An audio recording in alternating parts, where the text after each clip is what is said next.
할렐루야. 오늘은 2021년 5월 26일 수요 저녁 시간입니다. 오늘은 수요 저녁 시간이기 때문에 수요 저녁 예배와 또 주삼 교제를 통한 말씀 묵상의 시간을 함께 하도록 하겠습니다. 먼저 우리 찬송가 364장 내 기도하는 그 시간 가장 즐겁다 라는 걸 찬양을 함께 드리겠습니다. 정말 우리 찬양을 드리면서 함께 마음에 기억할 것은 하나님을 예배하는 시간, 특히 우리가 기도하는 시간, 말씀을 묵상하는 시간, 말씀을 듣는 시간, 이것이 우리의 생애 가운데, 우리의 시간 가운데 가장 행복하고 가장 즐거운 그리고 가장 기대되는 그런 시간으로 함께 삼기를 소원합니다.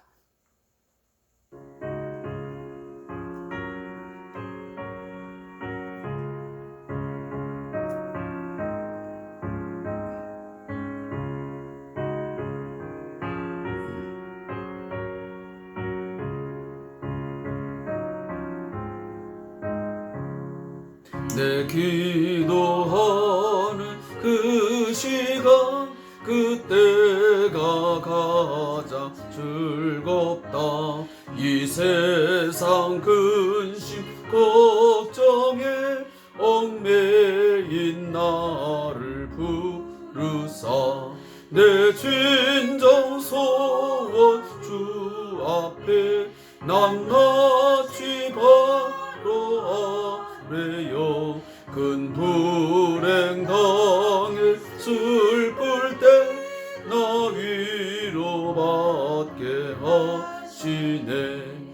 내 기도하는 그 시간 내게는 가장 귀하다.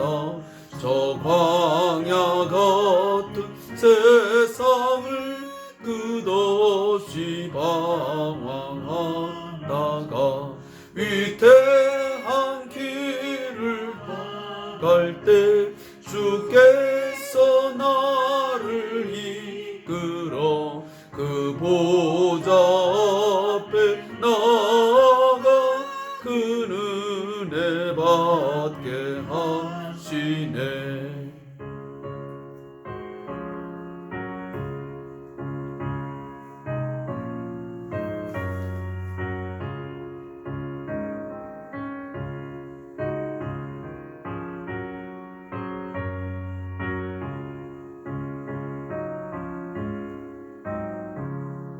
내 기도하는 그 시간 그때가 가장 즐겁다. 이때껏 지은 그 죄로 내 마음 심히 아파도 참마음으로 뉘우쳐 그 숨김없이 아뢰면 주 나를 위해 복 주사 새 은혜 부어 주시네. 내 기도하는 그 시간 그때가 가장 즐겁다. 주 세상에서 일찍이 저 요란한 곳 피하여 빈들에서 나서 내 손 온 밤을 세워 지내사 주 예수 친히 기도로 큰 본을 보여 주셨네. 아멘.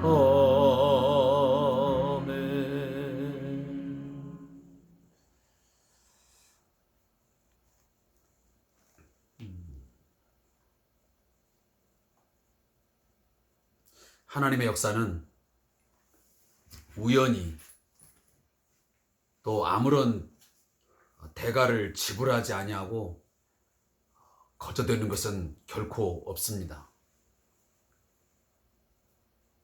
반드시 하나님의 일하심, 또 하나님과 함께 일하며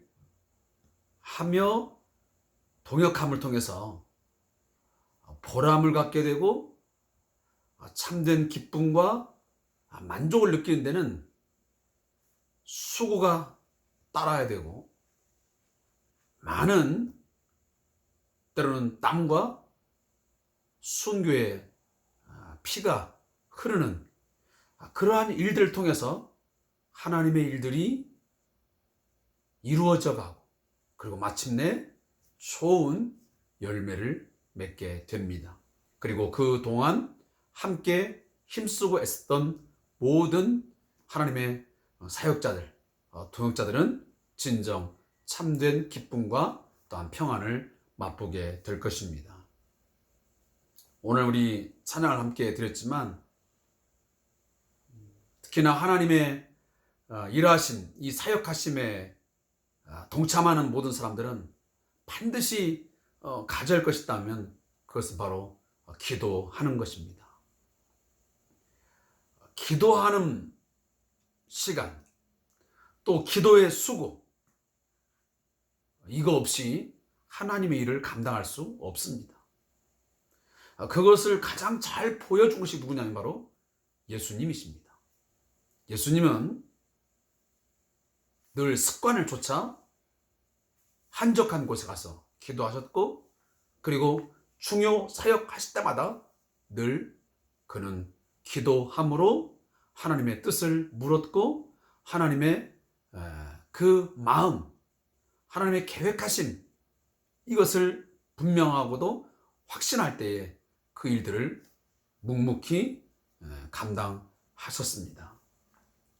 오늘 우리 사랑하는 손들도 마찬가지겠습니다. 우리가 주의 일을 감당하면서 또 주께서 우리에게 허락하신 이 십자가의 길을 걸어가면서 어찌 쉽게 되어진 일이 있겠습니까? 그 길에는 반드시 기도의 땀이 흘러야 되고 기도의 수고가 반드시 있어야 됩니다. 아무쪼록 기도하는 그 시간이 우리의 삶에서 가장 즐겁고 가장 귀하고 가장 복된 그런 시간들이 될 수 있기를 주 이름으로 다시 한번 부탁을 드립니다. 오늘 하나님 말씀은 사무엘상 18장 22절부터 19장 7절까지의 말씀을 함께 읽겠습니다. 사무엘상 18장 22절부터 19장 7절까지의 말씀을 함께 읽겠습니다.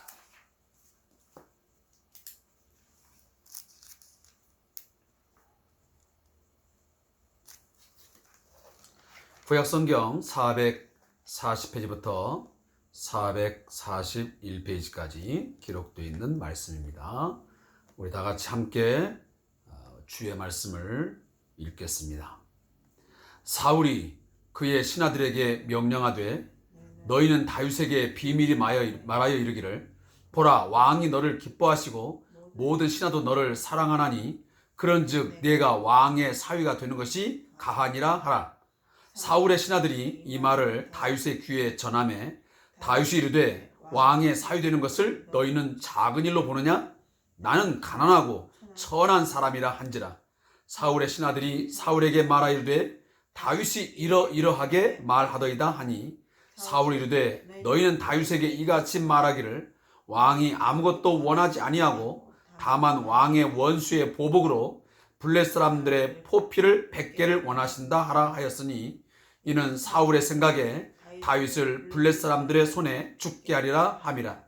사울의 신하들이 이 말을 다윗에게 아뢰매 다윗이 왕의 사위 되는 것을 좋게 여김으로 결혼날이 차기 전에 다윗이 일어나서 그의 부하들과 함께 가서 블레 사람 200명을 죽이고 그들의 포피를 가져다가 수대로 왕께 드려 왕의 사위가 되고자 하니 사울이 그의 딸 미갈을 다윗에게 아내로 주었더라. 여호와께서 다윗과 함께 계심을 사울이 보고 알았고 사울의 딸 미갈도 그를 사랑하므로 사울이 다윗을 더욱 두려워하여 평생에 다윗의 대적이 되니라. 블레 사람들의 방백들이 싸우러 나오면 그들이 나올 때마다 다윗이 사울의 모든 신하보다 더 지혜롭게 행하매 이에 그의 이름이 심히 귀하게 되니라. 사울이 그의 아들 요나단과 그의 모든 신하에게 다윗을 죽이라 말하였더니 사울의 아들 요나단이 다윗을 심히 좋아하므로 그가 다윗에게 말하여 이르되 내 아버지 사울이 너를 죽이기를 꾀하시느니라. 그러므로 이제 청하노니 아침에 조심하여 은밀한 곳에 숨어 있으라. 내가 나가서 내게 있는 들에서 내 아버지 곁에 서서 내 일을 내 아버지와 말하다가 무엇을 보면 내게 알려주리라 하고 요나단이 그의 아버지 사울에게 다윗을 칭찬하여 이르되 원하건대 왕은 신하 다윗에게 범죄하지 마옵소서. 그는 왕께 득죄하지 아니하였고 그가 왕께 행한 일은 심히 선함이니이다. 그가 자기 생명을 아끼지 아니하고 블레 사람을 죽였고 여호와께서 온 이스라엘을 위하여 큰 구원을 이루셨으므로 왕이 이를 보고 기뻐하셨거늘 어찌 까닭 없이 다윗을 죽여 무죄한 피를 흘려 범죄하려 하시나이까. 사울이 요나단의 말을 듣고 맹세하되 여호와께서 살아계심을 두고 맹세하거니와 그가 죽임을 당하지 아니하리라. 요나단이 다윗을 불러 그 모든 일을 그에게 알리고 요나단이 그를 사울에게로 인도하니 그가 사울 앞에 전과 같이 있었더라. 아멘.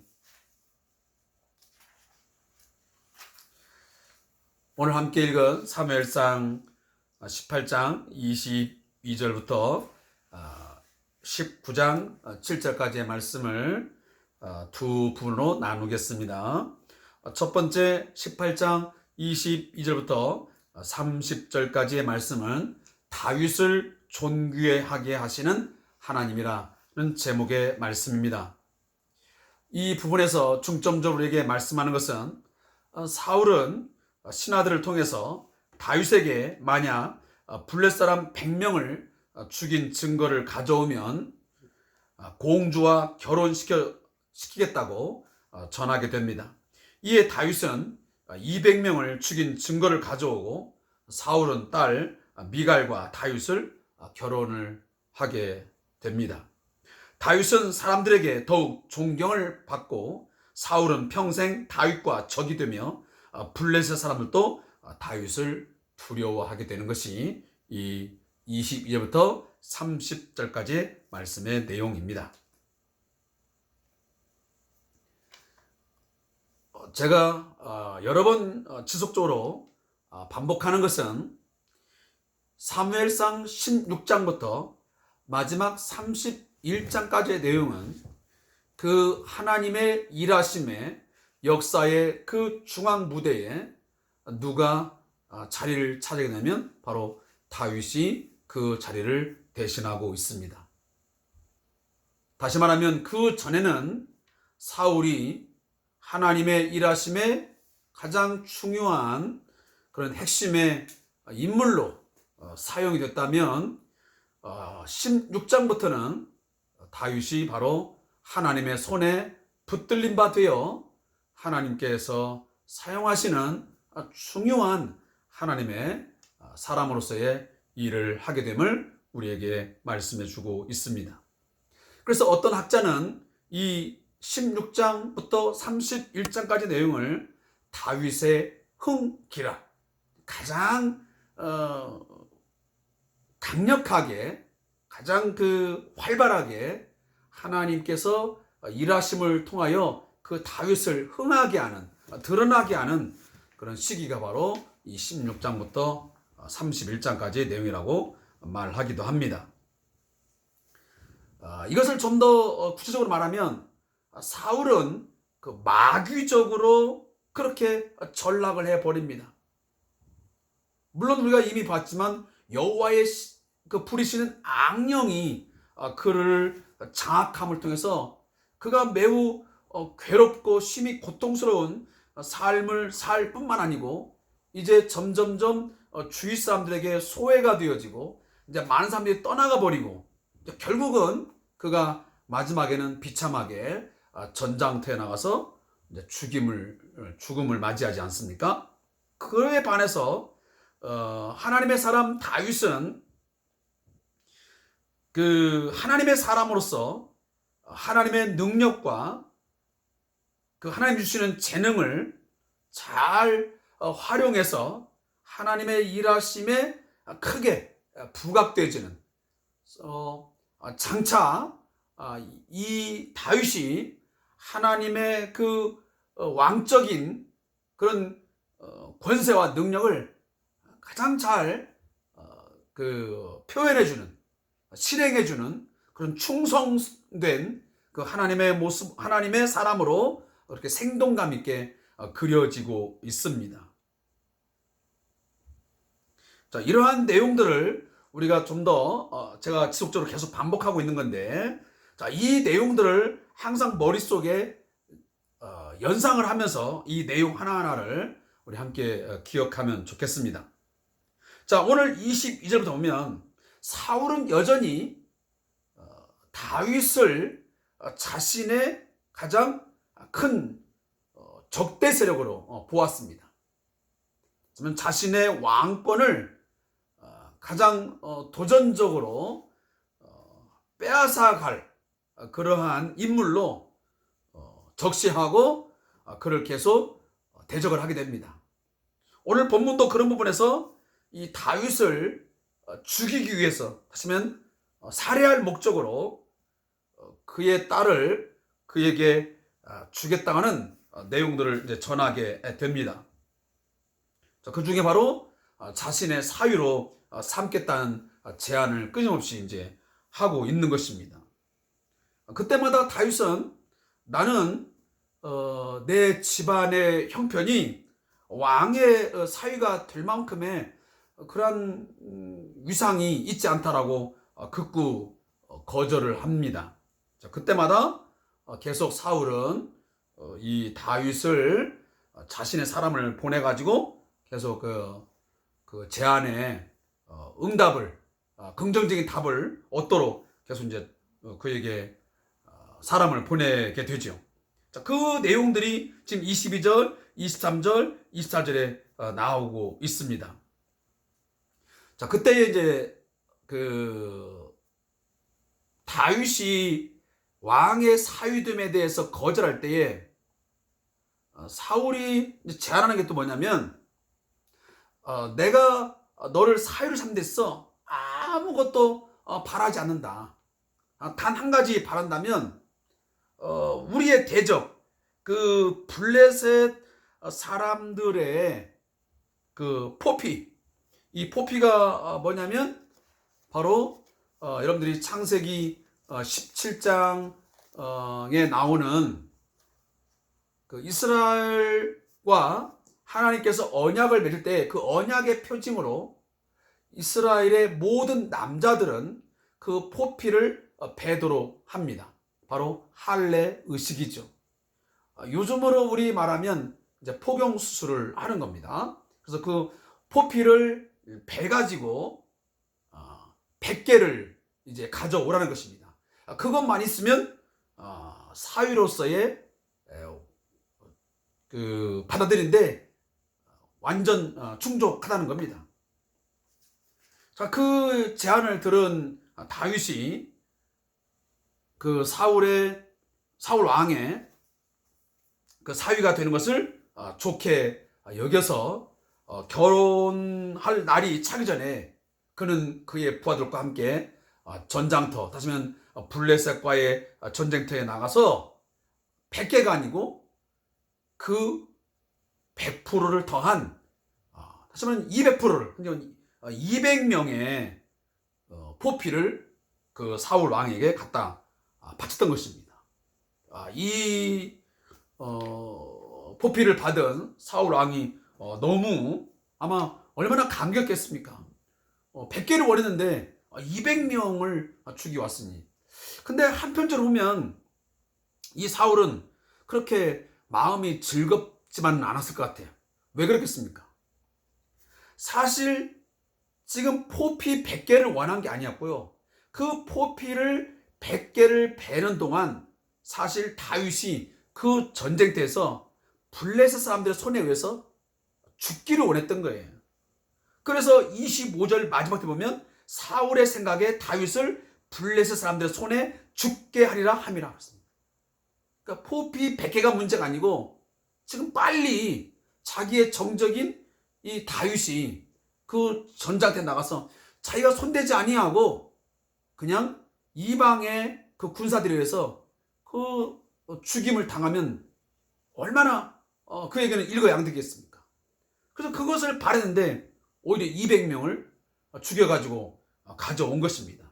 어쨌든 간에 그래도 약속이니까 그의 딸 미갈을 그 다윗에게 주게 됩니다. 자, 이 상황을 보면서 어쨌든 전쟁터에 나가서 죽임을 당하지 아니하고 심지어 100명도 아니고 200명의 사람의 포피를 가져오니까 이 모든 상황을 보면서 사울이 깨달은 게 뭐냐면 오늘 28절에 보니까 여호와께서 다윗과 함께 계심을 사울이 보고 알았고 사울의 딸 미갈도 그를 사랑함으로 그랬습니다. 사울이 알고 본 게 있습니다. 그게 뭐냐면 이 다윗은 정말로 하나님이 함께 하시는 사람이구나, 하나님이 돕는 사람이구나 하는 것을 그가 이 사건들을 경험하면서 알게 된 것입니다. 그래서 29절에 보면 사울이 더욱 누구를? 다윗을 두려워하여 평생에 다윗의 대적이 되니라 그랬습니다. 어찌 보면 다윗과 함께 하시는 하나님을 보았으면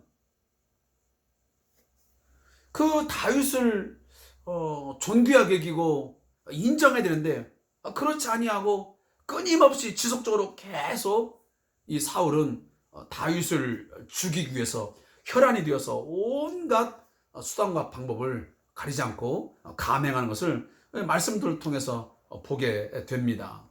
자, 이런 걸 보면 결국은 이 악한 대적은 결국은 사단이의 손에 쓰임이 되게 되면 이처럼 어떠한 하나님의 역사를 봐도 깨닫지를 못하고 그 마음이 강팍해져 가지고, 다시 말하면 화인 맞은 양심이 되어 가지고 똑똑히 그 사건을 보고 그 일을 경험하면서도 무엇이 잘못되었는지 그리고 그것을 어떻게 하는 것이 합당한 건지를 깨닫지를 못하고 계속 악을 향하여 나아가는 모습을 우리는 보게 됩니다. 이것은 사울에게만 있는 모습이 아니고 우리 성도들에게도 동일하게 있을 수 있는 일들입니다. 우리가 하나님께 붙잡힌 바 되지 아니하고 성령의 사람이 되지 아니하고 악한 영에 붙들린 바 되게 되면, 사단이에게 이용당하게 되면 이토록 악을 그치지 않고 쉼없이 결국은 저 사망의 길을 향하여, 죽음을 향하여, 뻔한 그 길을 향하여 달려갈 수밖에 없는 것이 인간의 어리석음이요 연약함이라는 것을 우리들이 이 말씀을 통해서 깨달을 것입니다. 저자의 묵상을 제가 이 부분에 대한 것을 읽어드리겠습니다. 다윗은 사울의 거듭되는 계략으로 인한 위기를 극복하고 승승장구하게 됩니다. 어떻게 해서 모든 위기를 잘 극복해 나갈 수 있었는가? 먼저 하나님께서 그와 함께 하시기 때문입니다. 하나님께서는 사울 대신 다윗을 왕으로 택하신 후로 그와 함께 하셔서 도우시고 지켜주십니다. 하나님께서 도와주시지 않았다면 어린 다윗이 거인 골리앗을 이길 수 없었을 것입니다. 다른 하나는 그가 다른 지휘관들보다 더 지혜롭게 군사들을 이끌기 때문입니다. 다윗은 골리앗을 쓰러뜨린 이후로 전투에 참여할 때마다 이길 수 있는 방법을 고민하고 하나님께 지혜를 구합니다. 그는 누구보다도 최선을 다해서 전투를 준비하고 탁월한 전략과 리더십으로 전투할 때마다 승리를 거둡니다. 결국 이 두 가지를 종합하면 형통하게 살 수 있는 방법을 찾게 됩니다. 가장 중요한 것은 하나님의 은혜 가운데 있어야 한다는 것입니다.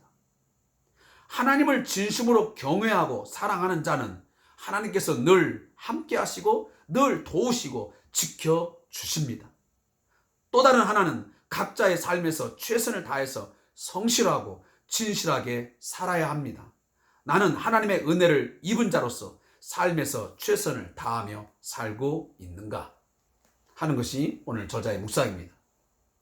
그리고 19장 1절부터 7절까지의 말씀의 제목은 다윗을 지켜주는 요나단입니다. 이 본문에서 보면 사울은 요나단과 신하들에게 결국 다윗을 죽이라고 이제 직접적으로 명령을 하게 됩니다. 그 전까지는 노골적으로 하진 않았습니다. 그러나 이제는 대대적으로 사울은 다윗을 죽이기 위해서 이제 선포를 합니다. 저 다윗을 죽이라. 그가 분명 하나님이 함께 하시는 다윗인 줄 알았음에도 불구하고 이토록 이 악행을 저지르는 것입니다. 이에 요나단은 다윗을 급히 들로 피신을 시키게 됩니다. 요나단은 사울에게 다윗이 목숨을 걸고 블레셋과 싸웠으며 왕의 자리를 절대 넘보지 않았다고 결국 자기 아버지 사울에게 변호를 하게 됩니다. 그가 의로운 자를 죽이는 것은 큰 죄를 짓는 것이라고 강조하자 사울은 절대 다윗을 죽이지 않겠다고 맹세를 하게 됩니다. 사랑하는 성도 여러분, 저는 오늘 19장 1절부터 7절까지의 말씀을 읽으면서 어떤 마음이 강하게 부딪혀 왔냐면, 역시 하나님의 사람이 하나님의 일들을 감당하며 충성스럽게 해 나갈 때에 그 일을 수행함에서는 하나님은 적재적소에 반드시 조력자를 그리고 동역자를 보호자를 하나님이 허락하시는구나 하는 것을 깨닫게 되었습니다. 사울이 그 왕으로서의 권력과 권세를 가지고 이 다윗을 죽이기 위해서 끊임없이 창을 던지고 전쟁의 한복판으로 내보내고 여러 가지 많은 그 계략을 통해서 어떤 미끼를 던져가면서 죽이려고 수단과 방법을 가리지 않지만 그때마다 하나님은 피할 길을 내십니다. 그래서 하나님은 뭐라고 말씀하십니까? 시험 당할 쯤에 반드시 우리에게 피할 길을 내신다고 말하지 않습니까? 하나님께서 우리의 산성이시요 도움이시요 우리의 피난처시요 피할 바위가 되신다고 말씀하지 않았습니까? 바로 그 사실이 바로 다윗의 삶 속에서 그대로 우리에게 보여주고 있습니다. 다윗이 절대 위기에 빠졌을 때, 절체절명의 큰 위기 가운데 빠져서 오늘 그 어찌 보면 협곡에 쌓여서 지금 죽음을 앞둔 상황에서 가장 영향이 있는 사울의 아들 요나단이 가장 앞에서 그의 방패막이가 되어주고 있습니다. 우리가 이미 18장을 읽을 때 함께 묵상했지만 18장 1절 3절에 보면 이 요나단은 자기의 어찌 보면 그 왕권을,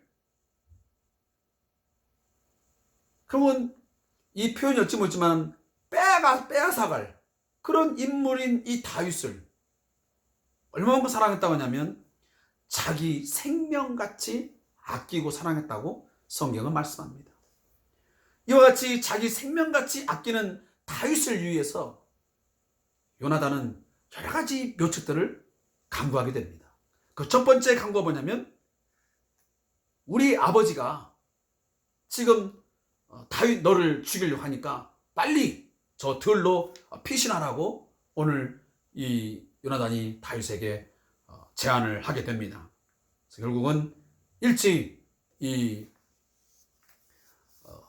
다윗이 사울을 피하여 들로 나가 피신을 하게 됩니다. 그리고 서로 그 사인을 주고받게 됩니다.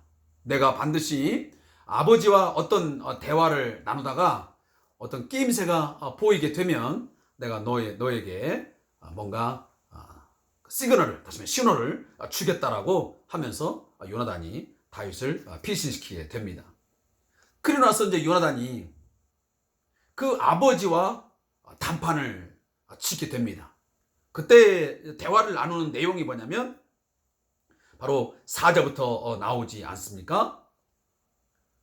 아버지 사울에게 다윗을 칭찬하이르되 원하건대 왕은 신하 다윗에게 범죄하지 마옵소서. 그는 왕께 득죄하지 아니하였고 그가 왕께 행한 일은 심히 선하니이다. 5절도 마찬가지요. 아버지, 그 다윗은 자기 생명을 아끼지 아니하고 블레셋과 싸워서 그를 골리앗을 쳐 죽이지 않았습니까? 그래서 여호와의 큰 구원을 이루지 않았습니까? 그는 하나님의 일하심을 대행한 충성스러운 하나님의 종이 아닙니까?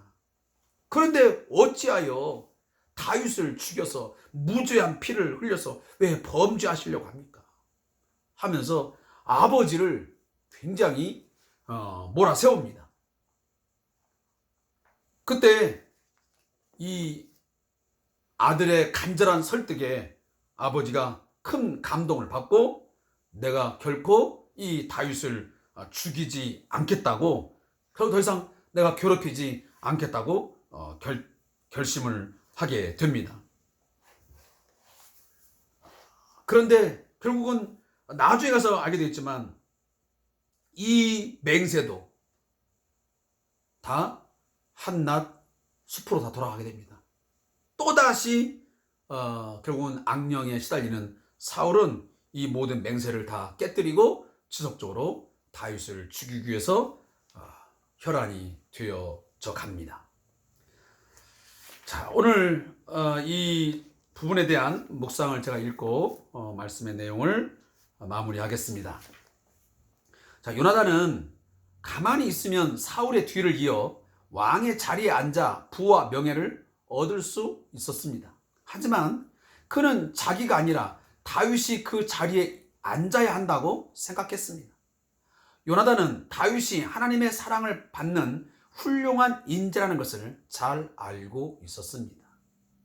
하나님께서 다윗을 형통하게 하셨으며 그가 누구라도 탁월한 지도자의 자질을 가지고 있음을 깨달은 것입니다. 이러한 요나단의 욕심없는 마음과 자기 부인의 희생적 태도로 다윗은 이스라엘의 위대한 왕으로 준비되어 가고 있는 것입니다. 요나단의 모습은 마치 세례 요한이 예수님께서 나아가실 길을 열어드리고 자신은 역사의 뒷마당으로 물러간 것과도 매우 흡사합니다. 하나님의 뜻을 이루기 위해서 자신의 권리와 욕심을 내려놓는 것은 매우 어렵습니다.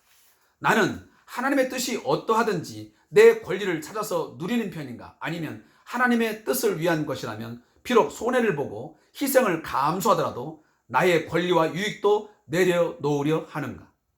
그리스도인이라면 하나님의 영광을 회복하기 위해서 요나단과 같이 자기 희생의 삶을 사는 태도가 절실히 필요합니다. 이 내용을 보면 믿는 자든 믿지 않는 자든 결국 사람은 다 욕심쟁이 아니겠습니까? 자기 욕심에 종이 되어서 산다 해도 틀린 말은 아닐 것입니다. 평생을 결국은 자기 안에 있는 욕심, 욕망, 그것을 결국은 떨치지 못해서 그것 때문에 괴로운 삶, 고통스러운 삶을 살 수밖에 없는 것이 우리 인간인지도 모르겠습니다.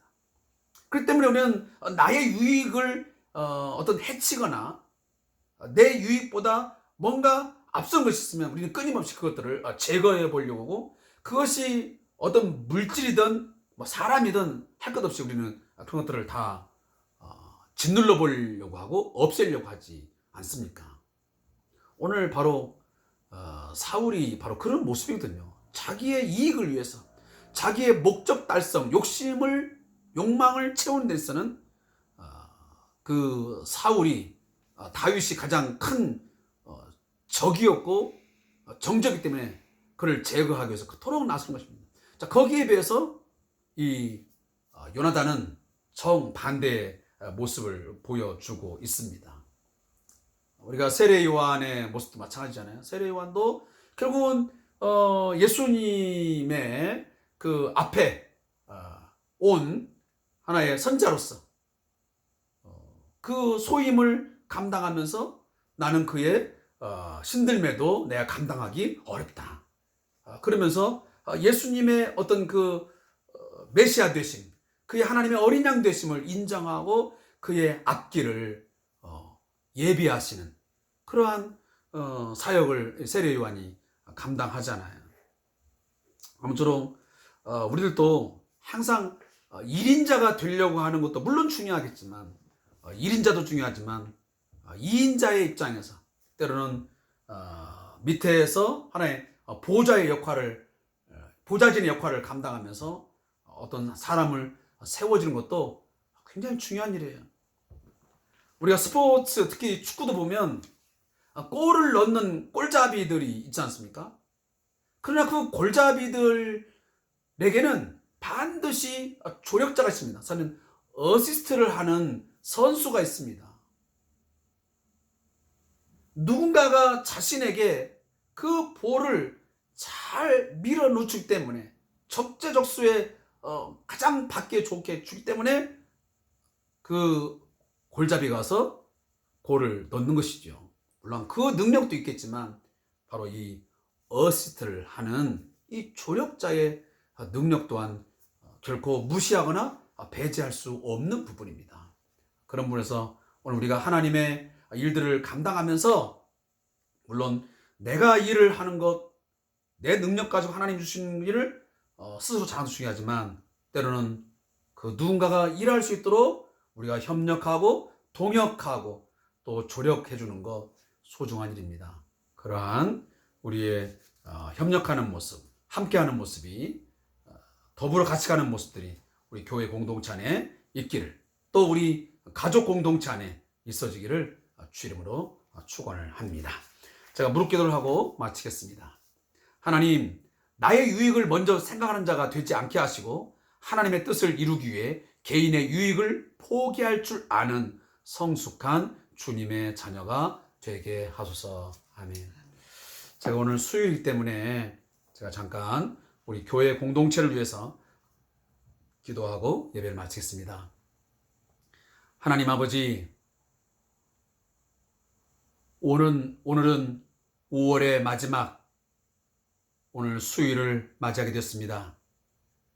우리 사랑하는 성도들, 이 코로나19로 인해서 비대면 예배가 지속해 되면서 집합하는 시간들, 함께 할 수 있는 시간들이 많이 있지 못합니다. 이러한 상황 속에 하나님, 우리의 사랑하는 성도들, 몸은 같이 할 수 없지만 그러나 우리의 마음과 생각은 온전히 이 시간에 하나가 되어서 이 수요 예배를 통하여 하나님을 온전히 예배할 수 있는 저들 되게 해 주옵소서. 우리의 생각이, 우리의 마음이 세상에 빼앗기지 않게 해 주옵소서. 게으르고 나태하여 이 수요 예배를 까마득하게 잊어버리는, 망각해버리는 그러한 그리스도인은 우리 성도들 없게 해주시기를 원합니다. 수요 시간, 이 시간 되면 예배를 기대하고 예배를 준비하고 하나님의 말씀을 받아 그 말씀에 감격하고 기뻐하며 그 말씀에 순종하는 복 있는 성도들 되게 해 주옵소서. 예배를 귀히 여기며 예배에 집중하는 우리 모든 성도들에게 하나님 마음의 평강을 주시고 그들의 모든 걸음걸음마다 하나님 동행해 주시며 승리하게 하시고 세상이 주지 못하는 참된 평안과 복을 누리며 살게 해 주시옵소서. 감사하며 예수님의 이름으로 축복하며 기도하옵나이다. 아멘. 오늘도 이 귀한 시간 함께 해주셔서 여러분에게 감사의 말씀드리고 한 주간도 여러분들 승리하시기 바랍니다. 고맙습니다.